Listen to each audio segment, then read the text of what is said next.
Երգել ցանկանալ սովորելը հայտնի դառնալու մասին է։ Հետաքրքիր է օտարազգի մարդկանց դասավանդելը։ Երգել սովորեցնել հնարավոր է, թե ամեն դեպքում բնությամբ պիտի տրված լինի։ Մաշա, մի բան է լինել բոլորի համար շատ սիրելի երգչուհի, ում հաջողություններով միշտ բոլորը հպարտանում են, մեկ այլ բան է փորձել կատարման վարպետությունը փոխանցել սերունդներին։ Որքան տարի արդեն որ դու դասավանդում ես։ Եթե հիմա հստակ փորձեմ հաշվել, ապա երևի ճիշտ կլինի ասել 17-18 թվականից, երբ ես հանձս վերցրեցի, որ կկարողանամ ինչ-որ մեկին օգտակար լինել իմ գիտելիքներով։ Ես բազմիցս ասել եմ, որ մանկավարժական կրթություն, որպես այդպիսին ես չեմ ստացել, որպես մանկավարժ։ Ես ունեմ երաժշտական կրթություն, ես ունեմ դաշնամուրային կրթություն, ես ունեմ բարձրագույն կրթություն, մագիստրոսի նույնպես, եւ Հայաստանում, եւ Հայաստանից դուրս արդեն Ավստրալիայում, որտեղ վերջին 7 տարին է եւ իմ կրթությունը ստացա նաեւ ոչ վոկալային առումով, արդեն որպես կոմպոզիցիա, բայց փորձել եմ բոլոր կողմերից եւ բոլոր առումներով իմ մասնագիտությանը վերաբերյալ կրթվել եւ ես փոխանցում եմ այն բոլոր գիտելիքները, որոնք ես ստացել եմ իմ տարիների ընթացքում, որոնք ես ինքս եմ կերտել, ինքս եմ հասկացել եւ պրակտիկորեն օգտագործում եմ իմ մասնագիտության մեջ։ Ես փորձում եմ դա կիսել, փոխանցել այն բոլորին, ովքեր սիրում են երաժշտությունը, սիրում են երգել, ուզում են սովորել, ուզում են հասկանալ ոնց կարելի է այսինչ բանը անել, այսինչ երգը երգել ավելի հեշտությամբ եւ այդպես 17 թվականից կարելի ասել։ Դու ես որոշել, որ ուզում ես դասավանդել, թե ինչ որ իրավիճակ է ստեղծվել ու դարձել ես ուսուցիչ։ Իրականում այդ ժամանակ ես ինքս ոչ չէի որոշել, որովհետև դեռևս սովորում էի, շատ բուրըն երգային process-ի մեջ է եւ առաջինը եղել է առաջարկ արդեն ուսանողի կողմից։ Իդեպ ասեմ, որ ով էր, հիմա կհիշեմ։ Այո, Հնդկաստանի դեսպանատան դեսպանի աղջիկներ։ Հնդիկ, ով այո, այդ շրջանում իրենց ծառայությունն էին կատարում Հայաստանում դեսպանատանը ու իմ առաջին ուսանողն է եղել։ Միանգամից միջազգային փորձառությամբ է սկսել։ Այո, շատ հաճելի, ինչ խոսք, շատ հաճելի, զգացվում է, որ երբ քեզ դիմում են, ուղղակի ինչ որ մեկի համոզելով չեն դիմում, այլ իրենց անձնական սերն է, իրենց անձնական վերաբերմունքն է, որը դրթել է իրենց այո գալ եւ երգով զբաղվել։ Շատ գեղեցիկ ամիսներ տևեցին մեր դասերը, որովհետեւ հետո ես արդեն տեղափոխեցի Ավստրալիա ու սկսեցի։ Ու հենց դրա մասին խոսենք, որովհետեւ միջազգային փորձառությունը դասավանդման հետո նաեւ Ավստրալիայում է, չէ՞, շարունակվել։ Այնտեղ երաժշտական քոլեջում ես աշխատել, նաեւ դաշնամուր ես դասավանդել։ Արդեն իմ ընտրությամբ։ Արդեն քո ընտրությամբ։ Այո։ Ինչու հետաքրքիր էր օտարազգի մարդկանց դասավանդելը։ Իրականում շատ, ասեմ ինչի իմ ընտրությամբ, որովհետև երբ ուրիշ պետություն ես տեղափոխվում, արտերկիր ես տեղափոխվում, իրականում շատ դժվար է մնալ քո մասնագիտության մեջ, որովհետև ովքեր դրսում ապրել են, ովքեր մի փոքր հասկացողություն ունեն, թե ինչպիսին է դրսի կյանքը, այնտեղ ուղղակի առանց ոչ մի բան անելու չես կարող մնալ։ Կամ պետք է զբաղվես, էդ էլ բախտի հարց է, եթե քեզ մոտ ստացվում է քո մասնագիտությամբ աշխատել կամ զբաղված լինել, ժամանակդ լրացնել դրանով, եթե չէ, ապա դու ինչ-որ մի բան պետք է գտնես եւ դրանով զբաղվես։ Ես միանշանակ երկու ոտքս մի կոշիկ էի դրել այդ ամբողջ ընթացքում, ասելով, որ ես այսքան երկար ճանապարհ անցել եմ եւ եկել եմ Ավստրալիա, որպիսի իմ մասնագիտության մեջ հմտանամ եւ զբաղվեմ նորից իմ մասնագիտությամբ։ Ու այլ բանով, եթե միգուցե դա կհնչի շատ գոռոզ, միևնույն է, ես ուզում եմ իմ մասնագիտությամբ այստեղ աշխատել։ Այո, դասավանդելը դա մտնում է իմ մասնագիտության մեջ, դա ինչ-որ մի ճյուղ է։ Ես նորից զբաղվում եմ երաժշտությունով, ես նորից իմ սիրելի աշխատանքով եմ զբաղվում, որը միմիայն ինձ հաճույք է պատճառում։ Ու հենց այդպես էլ, այո, եղավ արդեն իմ իսկ ընտրությամբ։ Ես մի օր ուղղակի on-line տեսա, որ մի կամպանիա փնտրում է ուսուցիչների, ուսուցչուհիների եւ ես ուղղակի դիմեցի առանց մտածելու, որ ինչ-որ մի բան կստացվի, որովհետեւ շատ վաղ էր դեռևս, ես երկրորդ թե երրորդ տարին էր, որ արդեն Ավստրալիայում եմ, առանց մտածելու, որ կստացվի, բայց եկավ այո հաստատման email-ը, որ ես ընդունվել եմ իրենց կամպանիա, որը զբաղվում է երաժշտությունով, շատ տարբեր մասերում Սիդնեյ քաղաքի, տարբեր դպրոցներում, տարբեր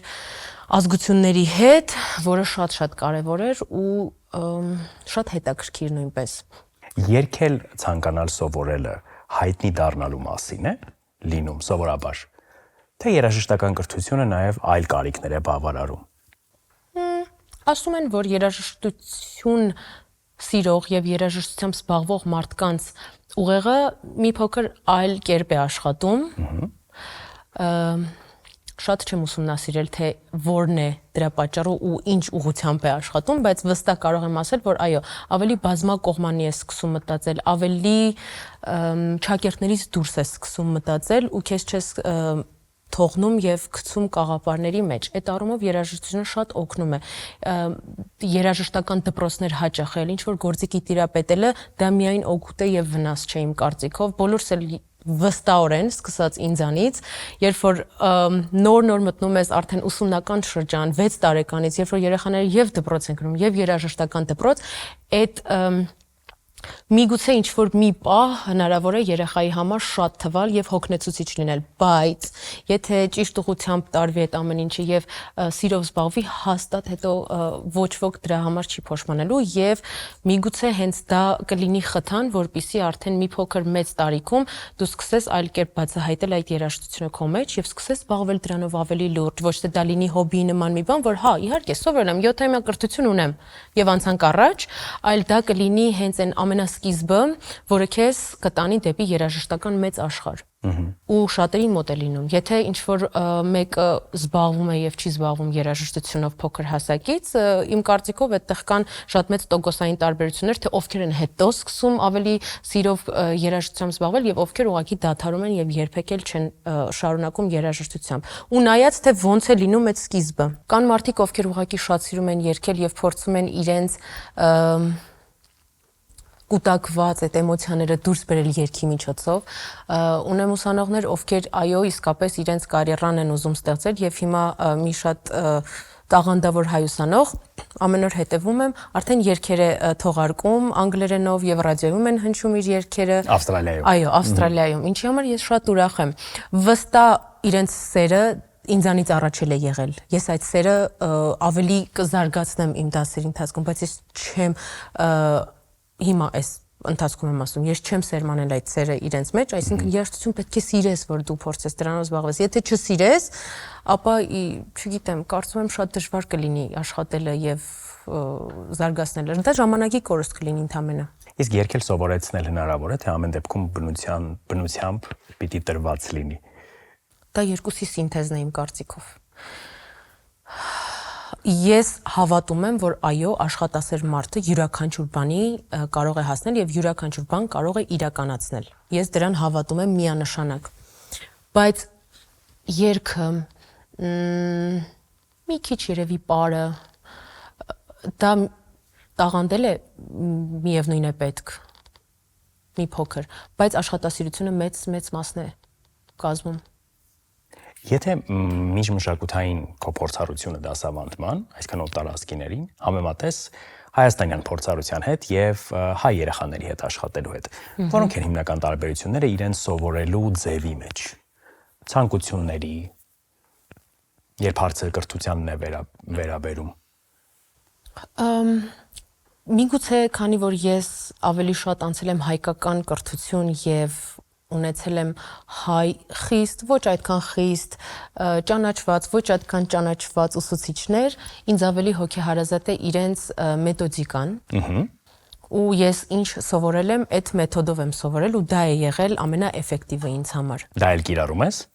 Մի փոքր, ոչ ամբողջովին, որովհետև դա մի քիչ խորթ է թվում այ Ավստրալիայի ուսանողների, հատկապես եթե երիտասարդ են։ Իրենց պետք է նուրբ վերաբերվես, իրենց պետք չի ինչ-որ բան ստիպել անել կամ մի բանը 2-3 անգամ ասել, որովհետև դա իրենց համար շատ խորթ է։ Այսինքն մեթոդը խստության մասին է, այդ մեր մեթոդը։ Պետք է լինել։ Այնտեղ ավելի շատ երևի ընկերական։ Իմ փորձը դա ցույց տվեց, որ ավելի շատ ընկերական պետք է լինես։ Մի քանի անգամ ես իհարկե իմ հայկական խստությունը ցույց տվեցի այնտեղ, որը սխալ հասկացվեց ուսանողների կողմից, բայց էլի եմ ասում, ովքեր սիրով են գալիս, ովքեր նպատակային են գալիս։ Օրինակ շատ հնարավոր է այդպես էլ մտածել են։ Չգիտեմ, երկու ուսանող ուղղակի դադարեցին հաճախել դասերին, որովհետև կարծեցին, որ մեր իրենց մամային այդպես են ամեն դեպքում ասել, որ ուսուցչային շատ ջղայն է եւ շատ խիստ է։ Ամեն դեպքում Ես չեմ գտնում, որ այդպես շատ նուրբ, շատ ընկերականը կարող է ինչ-որ լավ էֆեկտի բերել շատ կարճ ժամանակահատվածում, որովհետև ես սիրում եմ, երբ որ ընթացքում աշխատում ենք։ Այո, կարելի է հումորներ անել, կարելի է ինչ-որ շատ գեղեցիկ դասավորել այդ դասաժամը, որը ես անում եմ։ Բայց կան սահմաններ, որոնք փորձում եմ չանցնել, ու ես էլ միշտ սիրել եմ, որ ինձ հետ էլ չեն անցել, ու դա է ինձ կոփել։ Ու դա է ինձ սարքել այն մաշան, որը ես հիմա կամ։ Շատ ընկերականը օգտակար չի իմ կարծիքով։ Ես անցել եմ Նադիրդե Սարգսյանի դպրոցը, որը մի հատ դպրոց ասելով ես նկատի ունեմ ինստիտուտ, որը ինձ շատ բաներ է սովորացրել։ Ու հենց խստությունը ես Նադիրդայից եմ տեսել, ու ոնց էր, խիստը լինում էր, որովհետև դու պետք է իմանաս, որ նա քո ուսուցչուհին է, բայց միևնույն ժամանակ նա կարող էր քո ընկերը լինել, որը ես նույնպես հիմա կիրառում եմ, բայց այդ խստությունից հետո միանգամից այնտեղ զգում ես, որ մի քիչ ինչ-որ մի բան չստացվեց այս երեխաների հետ։ Ամեն դեպքում բալանս է պետք պահել ամեն ինչում։ Քո վարպետների մասին խոսեցիր, հետաքրքիր է Ավստրալիայում եւս ինչ որ վարպետներ ունեցել ես։ Գիտեմ, որ ավստրալիական ձայնը նախագծի ժամանակ շատ առիթներ չեն եղել հենց բուն մարզիչների հետ շփվելու, Kelly Rowland-ի կամ Boy George-ի, բայց ամեն դեպքում անգամ այդ փոքր շփումների ժամանակ եղել են ինչ որ խորհուրդներ, ինչ որ coaching-ի մոտեցում ձև, որը վերցրել ես եւ հետո կիրառել ես կյանքում կամ թեկուզ մյուս վոկալային մարզիչների, որոնք աշխատել են քեզ հետ այդ ընթացքում։ Ավստրալիայում շատ պետք է ավելի լինել ազատ բեմում։ Եվ առհասարակ բեմում միշտ պետք է լինել ազատ։ Հայաստանում չգիտեմ ոնց է ստացվում, բայց միևնույն է յուրաքանչյուր ասպարեզում ամեն մեկս երևի ինչ-որ մի առումով բախվում ենք մի հատ իրականության, որտեղ զգում ենք, որ մենք շատ պարփակված ենք ինչ-որ միտեղ։ Իսկ դրսում այդ եւ սովորելու ընթացքում եւ հատկապես The Voice-ին մասնակցելու ընթացքում ես տեսա, ես հասկացա, ես զգացի, ես ապրեցի այդ ամեն ինչը, որ եթե դու չունենաս այդ մաքսիմալ ազատությունը բեմի վրա, ապա դա այնքան է զգացվում եւ էկրաններից այն կողմ եւ նստած մարդկանց մոտ։ Իսկ իրենք դրա մասին ասում են, այսինքն օրինակ երբ մարզում են ձեզ, շեշտադրում կա, որ պիտի ազատ լինեք։ Չէ, հատուկ շեշտադրում չկա, որովհետև ինձ թվում է իրենց մտքով անգամ չի անցնում, որ դա կարելի է բարձրաձայնել, որովհետև իրենք այդպես ապրում են։ Դա ապրելակերպ է արդեն, բայց մի քանի խոսքեր, մի քանի ակնարկներ մեր փորձերի ժամանակ եղան, օրինակ Kelly հետ եղան, որ մենք երգում էինք դուետով Ella-ի հետ Aretha Franklin Respect երգը, որտեղ ինքը մի քանի ինձ ուղումներ արեց, թե ոնց է կարելի ավելի ազատորեն ֆրազաները բաց թողնել,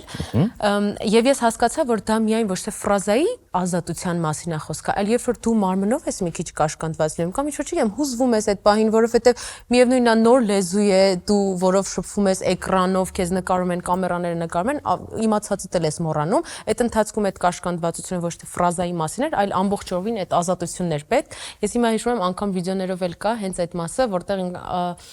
փորձում է ինձ ասել, թե ոնց է պետք եկել ain't got բառը, որը մի քանի անգամ մենք իրար կրկնում ենք, բայց ամբողջ իմաստը ես ի վերջո հասկացա, որ ոչ թե դա ֆրազայի արտաբերման իմաստն է, այլ ուղղակի ազատությունը, ու հետո արդեն ակնթարթային մեր ելույթի ժամանակ արդեն կարելի է զգալ, թե ինչ փոփոխություն, ընդհանրապես մի բառ։ Ինձ իրականում մեկ բառ է պետք, որ ես հասկանամ, որ մասում որտեղ ինչ փոփոխություն է պետք։ Մեկ բառը հերիքում է, թե ավելի երկար ես բացատրում։ Իմ բախտը այնքանով է բերել, որ այո, բոլորը շատ գիտակ են, բոլորը շատ հասկացող եւ ըմբռնող են, բայց ես ամեն դեպքում փորձում եմ, եթե անգամ մի բառ եմ ասում, այդ բառը հետո բացել։ Ավելի մանրամասնել, որ միևնույն է, եթե Ավստրալիայում ես եւ անգամ հայերի մոտ տարբեր լեզուներ են խոսում, ես փորձում եմ մեկ անգամ հայերենով ասել, հետո մի քիչ անգլերենով ասել, որպեսզի ամեն ինչ բարձ լինի, մութ անկյուններ չմնան, որտեվ չգիտես, այդ ուսանողի հետ ինչքան ժամանակ ունես, մենք կուրս չի, դպրոց չի, քոլեջ չի, որ իմանաս 4 տարի ժամանակ ունես, ահա 4 տարվա մեջ մենք այսքանը հաստատ կանցնենք։ Անհատական դասեր ես անցկացնում ու չգիտես դեռևս ինչքան ժամանակ ունես, ով որտեղ կլինի, ինչքան ժամանակ եք դուք իրար հետ հանդիպում, այնպես որ ամեն ինչ ինչքան հնարավոր է, ես փորձում եմ միշտ տեղում, այո, փոխանցել ու ասել։ Քո կարիերայի ընթացքում եղած փորձառություններից կա ինչ-որ դրվագ, որը քեզ փոխել է եւ որը հիմա դասավանդելիս քեզ օգնում է ավելի ճիշտ խորհուրդներ տալ ուսանողների։ Ինչ-որ բան, որ ավելի ուշ շրջանում ես հասկացել քո կարիերայի եւ հիմա փորձում ես այնպես անել, որ նոր սկսողները, սկսնակները ավելի շուտ դա հասկանան։ Ուշի ու շուտի խնդիրը չէ դա, բայց ես ի վերջո հասկացա, իհարկե երբ սկզբից սկսում ես, փորձում ես այն ամեն ինչը, ինչ քեզ սովորեցրել են, այդ sense կոմպակտ, գեղեցիկ ներկայացնես, ինչը վերաբերում է վոկալին, բայց հետո երբ արդեն մարմնիդ մի մաս է դառնում քո երգեցողությունը, դու չես մտածում արդեն այս նոտան, այն նոտան եւ այլն, արդեն այդտեղ սկսում է քո հոգին երգել։ Ու դա ամենակարևոր պահն է, երբ որ դու հասկանում ես, որ երաժշտությունը, այո, հա, մաքուր է պետք երգել, է պետք երգել, որովհետեւ արդեն անհնարին է ինչ-որ մի ձև սխալներ անել երգեցողության մեջ, որովհետեւ 20 քանի տարի դու դրանով զբաղվում ես։ Հիմա արդեն ժամանակն է, որպեսզի քո սիրտը եւ հոգին երգի։ Ու այդտեղ բացվում են շատ ավելի հետաքրքիր էմոցիաներ, շատ ավելի հետաքրքիր զգացողություններ, որոնք անբացատրելի են։ Ու ես իմ ուսանողներին ասել եմ. հնարավոր է հուզմունքից ինչ-որ մի բան չստացվի, ինչ-որ մի նոտա չերգես, ինչ-որ միտեղ չհասցնես, ինչ-որ միտեղ այն ինչ-որ դու պատրաստել ես չկարողանաս այդ նույն ձև երգել, բայց եթե դու երգում ես հոգով եւ սրտով, այդտեղ հնարավոր չի, որ ինչ-որ մի մարդ չգնահատի դա, եթե խոսքս օրինակ մրցույթների են մասնակցում կամ ինչ-որ միտեղ են երգում, եթե կա սիրտ եւ հոգի, այդ դիտալները շատ արդեն չնչին են դառնում։ Կարող որ ֆալշ չերգեք, որովհետեւ այ դա ինձանից մնացել է իմ մայստրո Ռոբերտ Մելքեյանից, ու մոտ ես 15 տարի երգչախմբում եմ երգել, Տիրամայր Հայաստանի երգչախմբում։ Ասում էր երաժշտության մեջ ամեն ինչ կընդունեմ, բայց ամենաանընդունելի բանը ֆալշն է։ Նախ ես հասկանում եմ այդ մարդուն, որովհետև մենք քառաձայն երգչախումբ էինք, պատկերացրեք այդ քառաձայն երգչախմբից, օրինակ 30 հոգուց մի հոգին ֆալշ երգեր, վերջացավ։ Այդ ամբողջ հնչողությունը ջուրն էր լցվում ու էդ էլ ինձ մոտ հաճվել է, որ ինչ անում եք, կարող է, չգիտեմ, խռպոտ ձայն լինի մի պահ, ինչ որ միտեղ չկարողանաս ձգես հասցնես այդ նոմը, բայց ֆալշը իմ համար էլ այդ անընդունելի բան է, ասել եմ, բացի ֆալշից ինչ կարող եք անեք։ Այդ եթե կա էներգիա, եթե կա հոգին, եթե կա զգացողությունը, ամեն ինչ ընտիր է, որովհետև տեխնիկան ես պարապում եմ ձեր հետ, տեխնիկան մենք սովորում ենք, մենք ժամանակը տրամադրում ենք դրա վրա, ես տեխնիկապես պատրաստում եմ ձեզ, բայց հոգին ու սիրտը այդ արդեն ձեր անելիքն է։ Ուսուցչական հպարտության պահեր ապրել ես եւ կհիշես դրանք։ Մեկը արդեն նշեցիր, որքան հպարտ ես, որ ուսանող էիդ Ավստրալիայում հաջողությունների հասել։ Էլի կան նման պատմություններ։ Նման պատմություն կա, բայց արդեն դա եղել է Հայաստանում, երբ որ ես մի դպրոցում էի նորից աշխատում, առանձին իմ վոկալի դասարանը ունեի, եւ այդտեղ փոքրերի խումբ էի ստեղծել, իհարկե անհատական էլ էինք պարապում, բայց ես փորձեցի իրենց տրիոյի մեջ տեղավորել եւ երեքով պուջուր խումբ էինք պատրաստել, իհարկե շատ փոքր էին, 4 թե 5 տարեկան էին, այդ այն տարիքն է, որ հələ չգիտեն, ուզում են երգեն, ուզում են հաց ուտեն, թե ուզում են խաղան։ Ու մի պուջուր միջոցառում կար, իմ ընկերներից մեկն էր կազմակերպել եւ ես ամեն կերպ փորձեցի, որ այո, մենք այդ միջոցառմանը պետք է մասնակցենք։ Հերոստա ալիք կար, որտեղ նաև երեխաներին էր տրամադրվում ինչ-որ ժամ, հերոստաժամ, որտեղ իրենք պետք է երգեին։ Բոլորին տարել եմ, այդ համերգին պատրաստել ենք ու ես առաջին անգամ ինձ զգացի են ուսուցչուհիներից, ովքեր հաստատ վիդեոներ տեսած կլինես, չէ՞։ Հպարտությամբ էսպես դա։ Ես կանգնած են ամենահետևում են անկյունում, դե 4-5 տարեկան են, որ սովորացրել ես, այս պահին աջ են գնում, հետո ձախ ձեռքը, հետո այստեղ երգում ենք, այնտեղ երգում, ու զգում ես, որ մի պահի խառը մեկը հետա գնում, մյուսն առաջ, մյուսը աջ, ձախ, տարբեր բառեր են երգում, տարբեր մեղեդի է հնչում, բայց միևնույնն է, այդ ամեն ինչի հետ մեկտեղ դու զգում ես մի հատ ուրիշ հպարտություն, որ դու կարողացել ես այս պուճուր մարդուկներից մի հատ ստանալ համար, բացի նրանից, որ դու ես ուրախանում այդ ամեն ինչով, իրանք են ոգևորվել, այդ հուզմունքը, այդ ոգևորությունը, իրենց ծնողներն են շատ ուրախացել, որ իրենց երեխաները արդեն բեմ են դուրս եկել, երգում են, ու ի վերջո դա առաջին քայլն է, որից եւ սկսվում է ամեն ինչ։ Առաջինը կարող է չլինել իդեալական, ու պետք էլ չի, որ դա իդեալական լինի, բայց ի վերջո մի տեղից պետք է սկսվի, չէ՞, այդ ամեն ինչը։ Մի հատ խոսք կա, եթե ուզում ես փոփոխություն քո կյանքում, ուրեմն մի բան պետք է փոխես քո կյանքում։ Պետք է հայելու մեջ նայել։ Այո։ Այդպես, դա էլ շատ հաճելի էլի հիշողություններից է, որը միշտ հիշում եմ ինձ որպես այն ուսուցիչներից։ Հետևում կանգնած եւ հուզված եւ երգելով եւ ամեն ինչը։ Եվ հպարտություն ապրելով։ Այո, միևնույն ժամանակ այո։ Տարիքի մասին խոսելով, իրականում հիմա կրթության մեջ նոր սերունդը, որովհետև հիմա իրենք կրթական լուրջ process-ի միջով են անցնում, իրենց տարիքն է, հա, սովորելու, դպրոց գնալու, հետո նաև համալսարան, այդքան չի կարևորում ակադեմիականությունը, կրթությունը, որովհետև իրենց համար աշխարհը այլ կանոններով է աշխատում, ամեն ինչ ավելի հասանելի է, հա։ Իրենք կարողանում են շատ արագ գտնել ցանկացած հարցի լուծում, շատ հաճախ, չգիտեմ, ChatGPT-ն եւ Google-ը ավելի արագ կարող են իրենց հարցերի պատասխանները տալ, քան ուսուցիչը եւ դասագրքերը։ Սա ուղղակի փորձում են բարձեցնել այս հարցադրումը, իրականում շատ լայն թեմա է, բայց ինձ հետաքրքիր է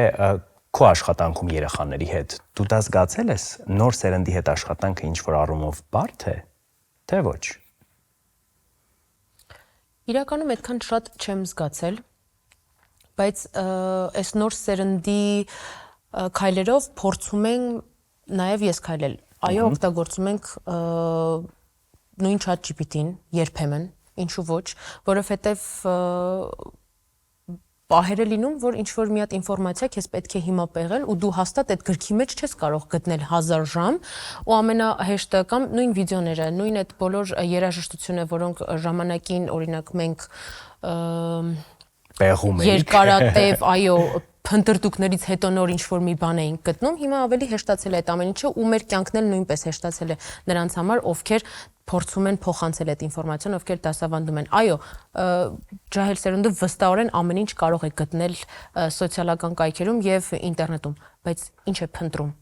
Այդ ամենակարևոր հարցը, որ ինչ պետք է փնտրես, մեր ժամանակին հաստատ մեզ տվել են ավելի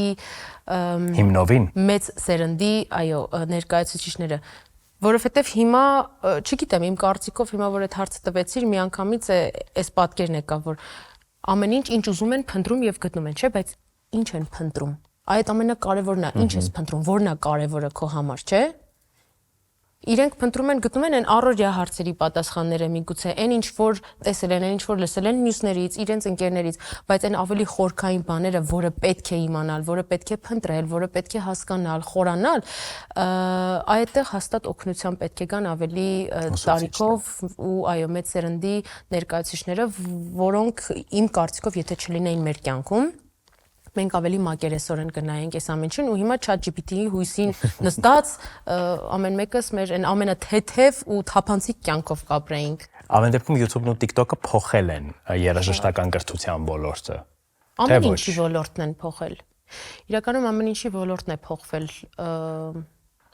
Երեխաները կարող են դիջիտալ կյանքից վոկալային իրենց վարժությունները գտնել, օրինակ եւ անել առանց ուսուցչի, օրինակ այդ վախը կա։ Իրենք էլի կարող են այդ ամեն ինչը անել առանց ուսուցչի, բայց ուսուցչի խորհրդով, ուսուցչի ուղղորդությամբ։ Թե ինչ փնտրել։ Գիտե, այստեղ մի հատ, չգիտեմ, ճիշտ կլինի այս օրինակը բերել, թե չէ, ոնց որ դեղատուն շատ կա։ Յուրաքանչյուր տեղ կարելի է վերցնել եւ խմել։ Բայց ես քեզ նշանակել են դա, արդյոք քեզ դա պետք է։ Վարժությունը կա ինտերնետում ու դու յուրաքանչյուր րոպեի դա կարող ես միացնել իր հետ երկես, բայց արդյոք դու դա ճիշտ ես անում, արդյոք այդ վարժություններն են քեզ օգտակար ու քո ձայնին համապատասխան է այդ ծիսիտուրան կամ արդյոք դու ճիշտ շունչ ես վերցնում, դու ճիշտ ես երգում, հա, օքեյ, երգի, մի որոշ ժամանակ հետո, եթե դու չես տիրապետում այդ ամեն ինչին մասնագիտորեն, կարող է վնասել անգամ։ Բնականաբար։ Այո։ Իհարկե վնասում է։ Ես շատ իրարից հեռու օրինակներ բերեցի, բայց իրանք համել շատ նման են։ Հա, նույնն էլ այս սերնդի, որ ասում ես ամեն ինչ հնարավոր է գտնել։ Նույն բանն է, ամեն ինչ հասանելի, ամեն ինչ կարող ես գտնել, բայց արդյոք այդ այնքան հիմքային է ու պետքական է, որ դու քո միտքը եւ առօրյան քո ժամանակը զբաղեցնում ես դրանով, թե ավելի հետաքրքիր բաներ կան, որոնք քեզ հասունացնում են, որոնք քեզ ավելի սնուցում են, որոնք քեզ թևեր են տալիս, աճեցնում են։ Ես վստահ եմ, որ կան շատ տարբեր կատեգորիաներ եւ մեր սերնդից, եւ մեզանից մեծերի, եւ մեզանից ավելի ջահել-ահելների։ Ես հավատում եմ, որ բոլոր կատեգորիաները կան տարբեր տարիքներում, բայց այո, հիմա ճիշտ ես ասում, որ վտանգը շատ կա, որտեղ ամեն ինչ հասանելի է, ամեն ինչ ինչ-որ աչքիդ դիմաց է ու դու կլանում ես յուրաքանչյուր բան, բայց չգիտես դա քեզ պետք է, թե պետք չէ։ Ամեն դեպքում կա ինչ-որ մարտահրավեր, որը մեր սերնդի ուսուցիչները կամ մեր ուսուցիչները չեն ունեցել, իսկ այսօրյա մերօրյա ուսուցիչներն ունեն։ Իդեմ քեզ։ Երեխաների հետ աշխատելու տեսանկյունից։ Ամենադժվարներից, որը ես այդքան էլ դժվար չեմ համարում, բայց քանի որ հարցը հնչել է, ես փորձեմ իրեն պատասխանել, դժվարներից է լեզու գտնել տարբեր սերունդի ներկայացուցիչների հետ։ Ու այս կյանքի ռիթմի հետ միաժամանակ փորձել դանդաղ քո բացատրությունները տալ ամեն ինչում, փորձել օգտակար լինել, փորձել խոսել բարձր արժեքներից, մշակույթից, երաժշտությունից, երբ որ էլի նորից ասացիդ նման ամեն ինչ այնքան հասանելի է եւ TikTok-ի արագության նման, եթե 2 վայրկյան հետաքրքիր չեղավ, արդեն ինֆորմացիան միանգամից թերթում ենք հաջորդին։ Ես էլ եմ երբեմն մտածում, որ ես էլ եմ անհամբեր դարձել, բայց նորից եմ ասում, շատ դժվար է, այո, այս ռիթմի մեջ փորձել ինչ որ շատ հին ժամանակներից եկած մեր սովորածները փորձել փոխանցել նոր սերնդին։ Դա մի քիչ դժվար է, բայց նորից վերաբերմունքի հարց է, նորից մեթոդիկայի խնդիր է դա, երբ որ ամեն ինչ շատ հետաքրքիր է դառնում, երբ որ ամեն ինչ ճշգրիտ ու գեղեցիկ է դասավորված, այդ դեպքում հաստատ հնարավոր է յուրաքանչյուր տարիքի ու յուրաքանչյուր սֆերայի անձնավորության հետ լավ ճանապարհ անցնել։ Այո, եւ լավ ճանապարհ անցնել։ Ու երբեմն ասեմ, դժվար չի սա, այս քո հարցի պատասխանը չի, բայց շատ երբեմն հաճելի է անգամ մեր երիտասարդներից սովորել նոր բաներ։ Ես ինձ չեմ համարում շատ մեծ իրականում, բայց ինձանից փոքրերից, երբ որ ես նոր բաներ եմ սովորում, ես միայն դրանից լավ եմ զգում ու վստահորեն կարող եմ ասել, որ եթե մենք հիմա ասենց մեծ վերևից նայում ու դիտողություններ ենք անում հիմա փոքր սերնդին, ես կարող եմ նաև հակառակ ասել, որ իրենցից էլ շատ բան եմ ես սովորում